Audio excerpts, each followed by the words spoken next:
കേരളത്തിൽ ഇൻവെസ്റ്റ് ചെയ്യാൻ NRIസിന് ഒരു അടിപൊളി ബിസിനസ് ഐഡിയ. ഒരു സ്റ്റാഫിന്റെയും ആവശ്യമില്ല, ലോകത്ത് എവിടെ ഇരുന്ന് വേണമെങ്കിലും ഓപ്പറേറ്റ് ചെയ്യാൻ പറ്റും. ഞാനിപ്പോൾ നിൽക്കുന്നത് അങ്കമാലിയിലെ കൊളംബിയർ ലാബിലാണ്. കേരളത്തിലെ EV ചാർജിംഗ് സ്റ്റേഷൻസിലെ പയോണിയേഴ്സ് ആണ് കൊളംബിയർ ലാബ്.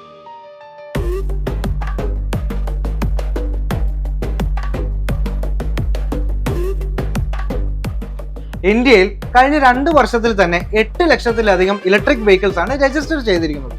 ഇതിൽ നിന്നും നിങ്ങൾക്ക് വളരെ ഇൻട്രസ്റ്റിംഗ് ആയിട്ടുള്ള കുറച്ച് ബിസിനസ് മോഡൽ ഞാൻ പറഞ്ഞു തരാം. സ്വന്തമായ സ്ഥലവും ഇൻവെസ്റ്റ് ചെയ്യാൻ ക്യാഷുമുള്ള ഒരു വ്യക്തിയാണോ നിങ്ങൾ എങ്കിൽ റാന്നിയിലെ ഫിൽസബ് ഒന്ന് ചെക്ക്ഔട്ട് ചെയ്ത് നോക്കുക, നിങ്ങൾക്ക് പെർഫെക്റ്റ് ആയിരിക്കും. അതുപോലെ സൂപ്പർ മാർക്കറ്റ് ഓർ റെസ്റ്റോറന്റ് ഉള്ളതോ അല്ലെങ്കിൽ തുടങ്ങാൻ ആഗ്രഹിക്കുന്ന ഒരു വ്യക്തിയാണോ നിങ്ങൾ, പാലക്കാടുള്ള ട്രാവലോഗിന്റെ മോഡൽ നിങ്ങൾ അറിഞ്ഞിരിക്കണം. അപ്പോൾ ഇനി ഇൻവെസ്റ്റ് ചെയ്യുമ്പോൾ കേരളത്തിലെ ഏറ്റവും best EV charging station providers തന്നെ വേണ്ടേ? So go green and choose കൊളംബിയർ.